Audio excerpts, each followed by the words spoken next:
اگر 6 ماہ سے بھی کم ہو تو پھر اس کی قربانی جائز نہیں ہے۔ لیکن یہ صورت بکری میں جائز نہیں ہے۔ بکری اور بکرا وہ 1 سال سے اگر 1 دن بھی کم ہوگا تو اس کی قربانی جائز نہیں ہوگی۔ وہ پورا 1 سال کا ہونا بکرا اور بکری کے لیے ضروری ہے۔ اسی طرح جو گائے ہے یا بیل ہے اور بھینس ہے یا بھینسا ہے، اس کے اندر کم از کم 2 سال کا ہونا ان کے لیے ضروری ہے۔ اگر 2 سال سے 1 دن بھی کم ہوگا تو ان کی قربانی جائز نہیں ہوگی۔ اور اسی طرح جو اونٹ ہے، اونٹ 5 سال کا ہوگا تو تب اس کی قربانی جائز ہوگی۔ اگر 5 سال سے چند دن بھی کم ہوگا تو اس کی قربانی جائز نہیں ہوگی۔ یہ جو بیل ہے یا اپنا گائے ہے یا اسی طرح بھینس ہے اور بھینسا ہے، اس کے معاملے میں عام طور پر لوگ جب یہ لینے کے لیے منڈیوں میں جاتے ہیں تو یہ جا کر تلاش کرتے ہیں کہ جی ہمیں دکھاؤ دانت کھول کر کہ یہ دوندا ہے یا نہیں ہے۔ دوندا یعنی جس کے 2 دانت نکلے ہوئے ہوں، اور حالانکہ شرعی اعتبار سے دوندا ہونا صرف ایک یعنی نشانی تو ہو سکتی ہے، لیکن دوندا ہونا ضروری نہیں ہے۔ کئی دفعہ ایسا ہوتا ہے کہ کسی علاقے کی وجہ سے یا کسی خاص نسل کے جانور کے ہونے کی وجہ سے یا کسی خاص آب و ہوا کی وجہ سے جانور دوندا نہیں ہوتا، لیکن 2 سال عمر کے اعتبار سے اس کے پورے ہو چکے ہوتے ہیں۔ تو اگر کوئی شخص اس طرح کا جانور لینے کے لیے جائے، بیل لینے کے لیے یا گائے لینے کے لیے یا بھینس یا بھینسا لینے کے لیے، تو اس کو دوندا وہاں چیک کرنے کی ضرورت نہیں ہے۔ وہ جس سے خرید رہا ہے اس سے بات کرے، اور بات کرنے کے بعد اگر وہ کہے کہ بھائی میں نے اس کو گھر میں پالا ہے اور میں باقاعدہ اس کو جانتا ہوں اور میرے سامنے بڑا ہوا ہے، یہ 2 سال سے زائد عمر کا ہے، 2 سال سے کم کا نہیں ہے، اور پھر وہ دیکھنے میں بھی یوں لگے کہ یار یہ تو واقعی اس کی عمر اتنی ہوگی کیونکہ یہ فربا ہے، موٹا تازہ ہے، بڑا ہے، تو اگر بندے کو اس پر یقین ہو جائے کہ یہ بندہ کہنے والا سچ کہہ رہا ہے اور یہ جانور بھی اس بات کا غماز ہے اور اس سے پتہ یہ چل رہا ہے کہ یہ جانور 2 سال کا ہو چکا ہے، تو پھر ایسے بیل یا گائے یا بھینس یا بھینسے کی قربانی جائز ہو جاتی ہے۔ دوندا ہونا شرط نہیں ہے۔ میں نے بتایا کہ دوندا ہونا ایک نشانی یا علامت کے طور پہ تو ہو سکتا ہے، لیکن ضروری نہیں ہے کہ بندہ یہ چیک کرے کہ یہ دوندا ہے۔ اگر آپ کو یقین آ چکا ہے کہ یہ 2 سال کا ہوگا اور بتانے والا صحیح بتا رہا ہے اور اس کا جسم بھی اس بات کو ظاہر کر رہا ہے کہ یہ موٹا تازہ اور فربا ہے اور یہ 2 سال کا ہو سکتا ہے، تو پھر آپ اس کو خرید لیں۔ خریدنے کے بعد اس کو ذبح کریں اور اس کی قربانی کریں۔ ہمارے فقہا کے نزدیک یہ جائز ہے، دوندا ہونا ضروری یا شرط نہیں ہے اس کے لیے۔ اس کے علاوہ بہت سارے اور مسائل ہیں جو ہمارے ہاں یعنی جانور میں لوگ تلاش کرتے ہیں، دیکھتے ہیں، اور حقیقت یہ ہے کہ جانور جس کو ہم اللہ کے راستے میں قربان کر رہے ہیں اس کے لیے بہتر تو یہ ہے کہ وہ جانور فربا ہو، موٹا تازہ ہو، خوبصورت ہو، بہترین جسامت والا ہو، ہر عیب سے پاک ہو، اس میں کسی قسم کی کوئی کجی نہ ہو، کوئی کمزوری نہ ہو۔ اس لیے کہ جب ہم اللہ کے راستے میں دے رہے ہیں تو پھر اچھی چیز ہمیں دینی چاہیے نا۔ قرآن پاک میں لن تنالوا البر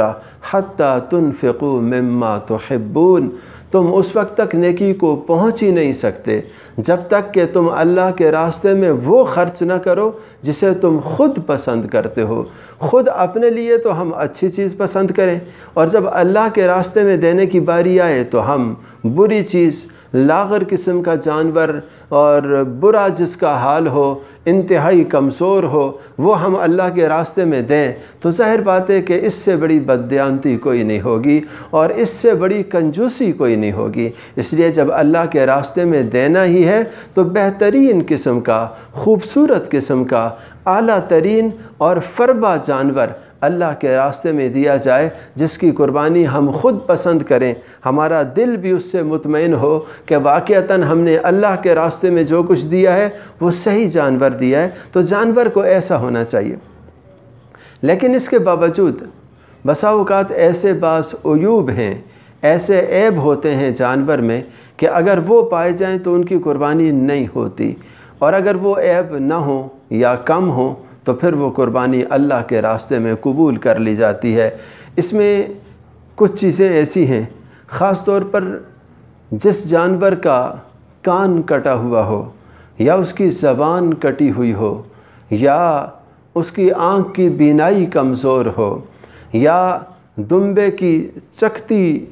کٹی ہوئی ہو، تو ان تمام چیزوں کے بارے میں ہمارے فقہا کا کہنا یہ ہے کہ اگر 1/3 سے یہ کم عیب پایا جا رہا ہے تو پھر اس کی قربانی ٹھیک ہے۔ اگر 1/3 سے زیادہ، مثلا کسی جانور کی بینائی 1/3 سے زیادہ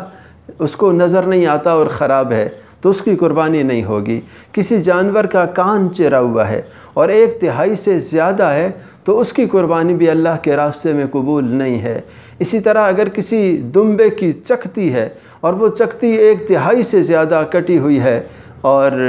ایسی حالت میں ہے کہ وہ خراب ہے تو اس کی قربانی بھی ہمارے فقہا کے نزدیک جائز نہیں ہے۔ البتہ سینگ کے حوالے سے ہمارے فقہا نے یہ بات لکھی ہے کہ اگر کسی جانور کے دونوں سینگ یا ایک سینگ بالکل جڑ سے اکھڑ چکے ہوں تو اس کی قربانی بھی جائز نہیں ہے، لیکن اگر تھوڑے بہت کٹے ہوئے ہوں، جڑ سے اکھڑے ہوئے نہ ہوں، ٹوٹے ہوئے ہوں تو اس کی قربانی ہمارے فقہا کے نزدیک جائز ہے۔ اسی طرح وہ جانور جس کے سینگ بالکل نہیں ہیں، اگے ہوئے نہیں ہیں، پیدائشی نہیں ہیں، اس کی قربانی بھی ہمارے فقہا کے نزدیک جائز ہے۔ اسی طرح اگر کوئی جانور ایسا ہے جس کی ٹانگ ٹوٹی ہوئی ہے، کوئی ایک ٹانگ ٹوٹی ہوئی ہے، اس کی قربانی ناجائز ہے۔ لیکن اگر وہ جانور لنگڑا ہے، ٹانگ اس کی ٹوٹی ہوئی نہیں ہے اور اتنا نہیں لنگڑا رہا، وہ تیسری یا چوتھی ٹانگ کو وہ لگا رہا ہے زمین کے اوپر اور آہستہ آہستہ چل رہا ہے تو اس کی قربانی تو جائز ہوگی۔ لیکن اگر اتنا وہ یعنی لنگڑا ہے کہ وہ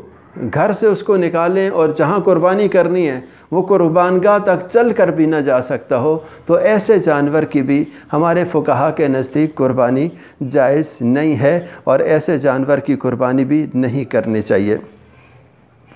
اسی طرح جس جانور کی ناک کٹی ہوئی ہو